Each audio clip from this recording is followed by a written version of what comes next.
Evet arkadaşlar. Rakamlar birbirinden farklı 5 basamaklı x3 y'nin sayısı 11 ile bölündüğünde 2 kalanı vermektedir. Buna göre x artı y kaçtır diyor. 11'in kuralı neydi Muhammed? 11'in katı bir değer verin. Ne olur? 7'ye 4. 7'ye 4. Direkt 11 daha doğrusu. 11 olmuş. Bismillahirrahmanirrahim. Öğretmenlik meslek kanunu öğretmenlerin yıllarca beklediği bir düzenleme. Tabi bununla ilgili henüz içeriği net olmayan bir taslak. Bununla ilgili henüz derin bir içeriğe sahip değiliz.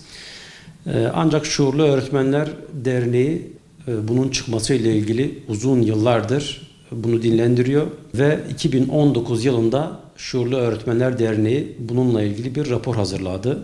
Tabii bu kanun her öğretmenin istediği gibi atamadan tutun özlük haklarına kadar, atama kriterlerinden tutun diğer unsurlara kadar bunun kapsayıcı olması gerekiyor.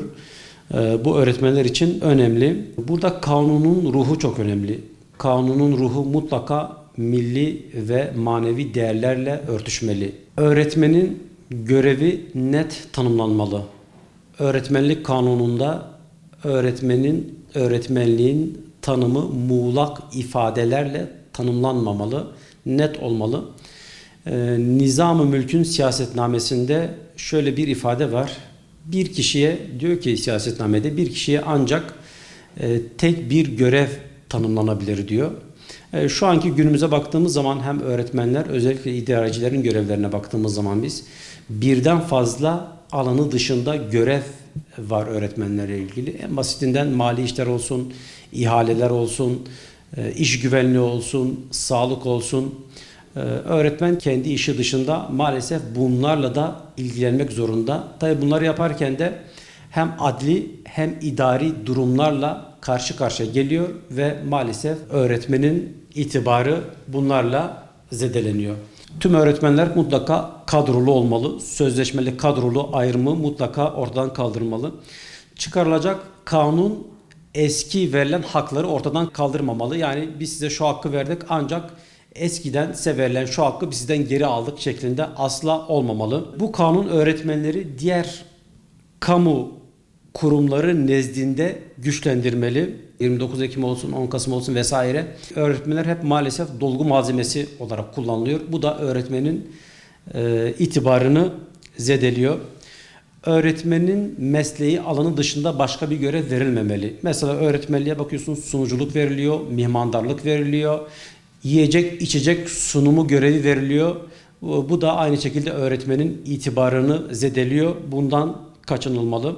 Öğretmene karşı işlenen suçlar öğretmenlik meslek kanununda mutlaka yer almalı ve bu tür suçlarda ceza artırımı olmalı. Aynı şekilde törenlerde bir bakıyorsunuz 60 yaş ve üzeri öğretmenler orada ayakta saatlerce bekletiliyor. Bu da öğretmenlik için hiç de şık olmayan bir durum.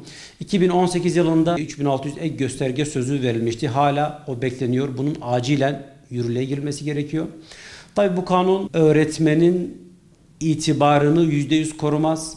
Öğretmeni güçlendirir mutlaka. Öğretmen için bir artı.